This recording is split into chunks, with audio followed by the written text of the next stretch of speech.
Hi friends, welcome to beedi forms. Friends, channel కొత్తగా చూస్తున్న వాళ్ళు సబ్స్క్రైబ్ చేసుకోండి, వీడియోని లైక్ చేయండి.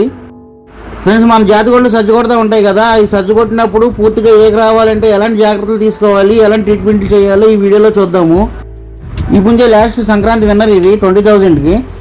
ఈ పుంజ మళ్ళీ ఇప్పుడు ప్రజెంట్ వచ్చే సంక్రాంతికి తయారీలో పెట్టాను. ఈ పుంజగా సజ్జు ఉన్నప్పుడు రేజా తీతువా పెట్ట ఒకటి ఉంది మాకు. అసలు అది గొట్టాలతో సహా పూర్తిగా లాగేసి చూడండి, ఇదిగో ఇట్లా ఉన్న పుంజుని ఇలా తయారు చేసింది.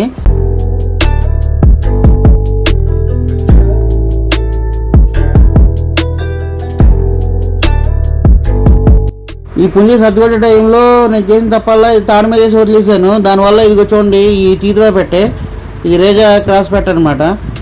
మొత్తం ఏగులన్నీ పీకేసి పూర్తిగా ఇలా చేసింది, గొట్టాలతో సహా పీకేసింది. దీనికి సజ్జు కొట్టేటప్పుడు ఏక అంతా ఊడిపోయి గొట్టాలు ఉంటాయి కదా, ఇవి తీగా ఉంటాయి, దానితో బ్లడ్ కూడా ఉంటుంది. అలవాటు పడిన పెట్టలైతే వదిలిపెట్టవు. చూడండి, దీన్ని అందుకే ఇలా తయారు చేసేసి బియ్యం కడిగిన నీళ్ళు ఇవి వచ్చేసి నిన్న మార్నింగ్ రైస్ కడిగిన నీళ్ళు ఈ రోజుకి కొంచెం పులిసిపోతాయి, ఇలా కొంచెం వైట్గా కూడా తయారవుతాయి.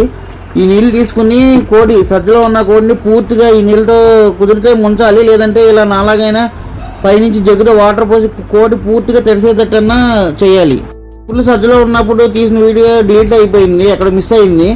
ఇది చూడండి, ఆల్రెడీ 25 days అయిన తర్వాత ఇది వచ్చేసి గొట్టాలు వచ్చినాయి. ఇది ఒక రంగులో పైన ఏకొచ్చింది.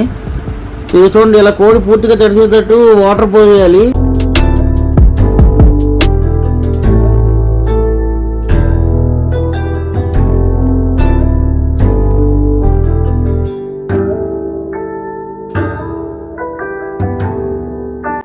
కోడి పైన కాకుండా పూర్తిగా ఇన్సైడ్ కూడా, అంటే బోర కాళ్ళ మధ్యన ఇలా రెక్కలు కూడా విప్పదీసి పూర్తిగా పోయాలి. నీళ్ళతో కోడి పూర్తిగా తడిసిపోవాలి.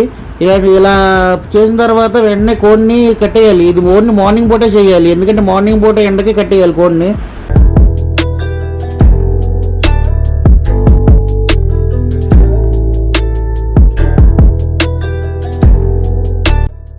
ఇలా ఇప్పుడిప్పుడే సజ్జు కొడుతుంది కదా, ఇది ఒక రంగుల పైన ఏకలు వచ్చినాయి కదా, ఇట్లాంటి కోళ్ళని అయితే అసలు ఎట్టి పరిస్థితుల్లో పెట్టల దగ్గర రానివ్వకూడదు. మనం అయితే ఒక గాబు లాంటి దానిలో పెట్టేసి ఉంచేయాలి రోజంతా. ఇలా సజ్జు కొట్టే కోడిని అయితే అసలు ఎట్టి పరిస్థితుల్లో మనం పద్దాగా పట్టుకోకూడదు.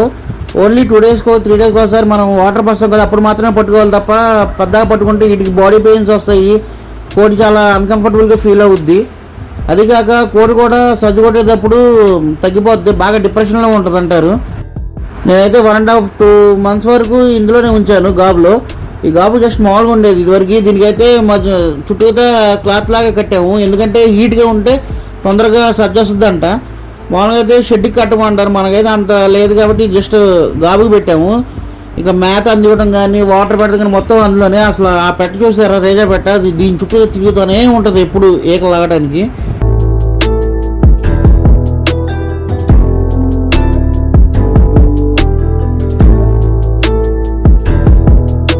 ఇదివరకు మాకు పచ్చగడ్డ బ్రేడ్ ఉండేది కదా, దానికైతే అసలు ఈ పెట్ట తెగలాగేది. ఇదైతే దీన్నైతే ఏమంటలేదు, కానీ ఆ రేజా పెట్ట మాత్రం అసలు మామూలుగా లేదు, టార్చర్ అయిపోతుంది. దాంతో గాబులు వేసినా సరే దీని చుట్టూతోనే తిరుగుతుంది. డైరెక్ట్గా పందెం పుంజులు, ఓన్లీ పందెం పుంజులు పెంచే వాళ్ళకైతే ఈజీ ఏమో, కానీ ఇలా నాలాగా బ్రీడింగ్ సెక్షన్ ఉన్న వాళ్ళకైతే చాలా కష్టం అయిపోతుంది. పుంజులు సజ్జు కొట్టినప్పుడు అయితే పెట్టలు తొక్కించకూడదు, మళ్ళీ వాటి దగ్గరికి అసలు రానివ్వకూడదు. ఇది నాకు చాలా టార్చర్ అయిపోతుంది. ఇది పండగ తయారీలో పెట్టాం కదా, అందుకే దీన్ని సర్దు కొడుతున్నా సరే మేతలు అయితే పెట్టేస్తున్నాను. మటను, కైమాగు, ఎగ్గు అన్నీ మామూలుగానే ఇచ్చేస్తున్నాను. ఇవి కూడా ఏమైనా ఇట్లా పెట్టలు అసలు బయట నుంచి హింసించేస్తున్నాయి అసలు.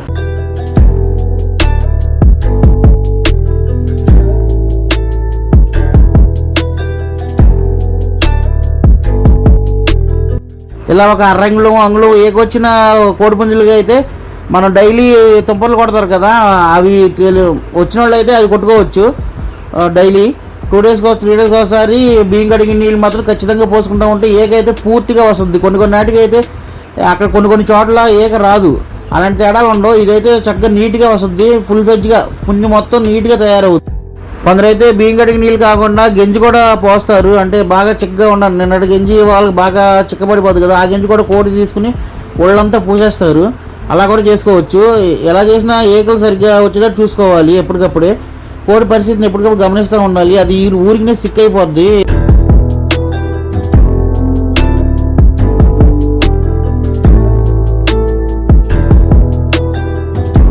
అయితే చూడండి స్టార్టింగ్ స్టేజ్లో ఉంది. సజ్జ పూర్తిగా కొట్టేసింది, వాన జల్లు పడుతుంది, అందులో బయట కట్టేసాను. అందుకే ఒక 10 minutes వరకే అంతే కట్టేయాలి, అంతకంటే ఎక్కువ కట్టేయకూడదు. కట్టేసి మళ్ళీ వెంటనే దీన్ని తీసేసి వాన పడని ప్లేస్లో కట్టేసుకోవాలి. చూసారా, ఇప్పుడు గొట్టాలు రావడం స్టార్ట్ అయ్యింది లైట్గా, అక్కడ వస్తూ ఉన్నాయి. వానలో కట్టేసినాక ఒక 10 minutes తర్వాత వెంటనే తీసేసి ఇలా పొడి ప్లేస్లో కట్టుకోవాలి. అప్పుడు ఇలా ఒళ్ళంతా దులుపుకొని జలదించుకుని అది ఏమన్నా ఉంటే పీకేసుకుని మొత్తం క్లీన్ చేసుకుంటుంది పుంజే. ఫస్ట్ సారి సెకండ్ సారి సజ్జ కొట్టే కోళ్ళు అయితే బాగా స్ట్రెస్ మీద ఉంటాయి. అసలు అట్లాంటి వాటిలో అయితే పట్టుకుంటాం కానీ రోజు పెట్టల మీద వేయడం అట్లాంటి ఎట్టి పరిస్థితుల్లో చేయకూడదు. అట్లన్నిటికన్నా దూరంగా కట్టేయాలి. కొందరు అయితే తప్నీళ్ళు పెడతారు, అసలు ఆ తప్నీళ్ళు అయితే ఎట్టి పరిస్థితుల్లో పెట్టకూడదు సజ్జ మీద ఉన్న కోడిని. ఆ దెబ్బలు తగిలి అంటే అట్లా ఎఫెక్ట్ తర్వాత బోర్డు ఉంటుంది. ఎట్టి పరిస్థితుల్లో తప్నీళ్ళు పెట్టకూడదు. ఈ పూర్తిగా జుట్టు రావాలి, తొందరగా ఎదగాలి అంటే, తొందరగా అంటే ఏం కాదు, జస్ట్ 2 months అన్నా పడుతుంది ఈజీగా. ఎదగాలి అంటే ఎన్విట్ ట్యాబ్లెట్స్ ఉంటాయి, ఎన్విట్ కానీ ఎస్విట్ కానీ. అది మాకైతే ఎస్విట్ దొరుకుతాయి ఇక్కడ, కొన్ని చోట్ల ఎన్విట్ వచ్చేసి మల్టీవిటమిన్ ట్యాబ్లెట్స్. ఏదైనా సరే ఎన్విట్ అయినా ఎస్విట్ అయినా అది మాకైతే ఎస్విట్ దొరుకుతుంది. అది షీట్ వచ్చేసి 40 rupees.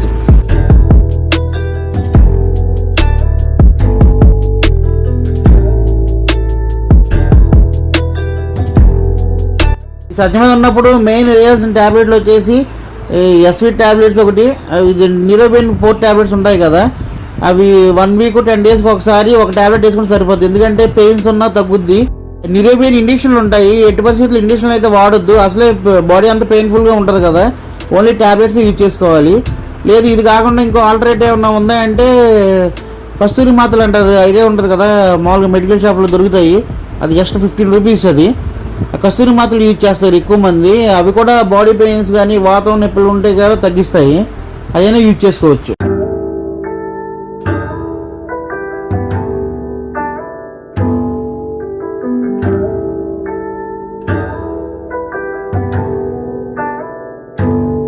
టూ మంత్స్ పాటు గాబులో వేసుకుని సపరేట్గా కేర్ తీసుకుని తయారు చేస్తే ఇదిగోండి ఫైనల్గా ఇలా వచ్చింది రిజల్ట్. ప్రజెంట్ అయితే సంక్రాంతి తయారీలో పెట్టుకున్నాం, ఈ సంక్రాంతికి పెద్ద పందానికి రెడీ చేస్తున్నాను ఇది. Okay friends, thanks watching video. Please like, share and subscribe my channel. Thank you.